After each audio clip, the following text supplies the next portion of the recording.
જય અલગધાણી, જય રામદેવી. કીધું છે ને કે રામે દીધો રૂડો રોટલો તું કોકને ખવડાવીને ખાજે. શું કીધું? રામે દીધો રૂડો રોટલો તો કોકને ખવડાવીને ખાજે.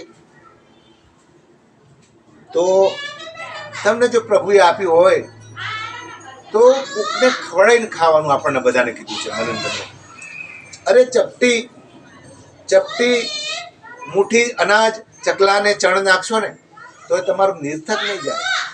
દેવ માટેની એક અગરબત્તી કરેલી હશે ને તો એ અગરબત્તીનો બદલો પણ તમને મળશે. સારા કર્મ કરેલા ક્યારેય નિર્થક જતા નથી. અને બીજું કહી દઉં હાથ સાથે સાથે, હવે મને યાદ જ આવી ગયું છે. બીજું શું કે ખોટા કર્મો પણ આપણે રોતા રોતા રોતા રોતા ભોગવવું પડે છે. કારણ કે બદલો તો બધાનો જ મળી જાય. મેં ખોટું કર્યું હોય તો મારે ખોટો ભોગવવું પડે, અને સારું કરું તો સારા કર્મો પણ મને કૂદકે ને ભૂસકે આગળ લઈ જાય. આવી રીતે આપણે બધાએ વિચારી અને સારા જ કર્મો ના કરીએ, પ્રભુ ભજન ના કરીએ.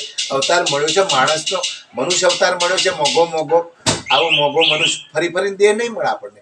એટલે સમદ્રષ્ટિ રાખી અને પ્રભુ ભજીએ. જય અલગધણી, જય રામદેવી.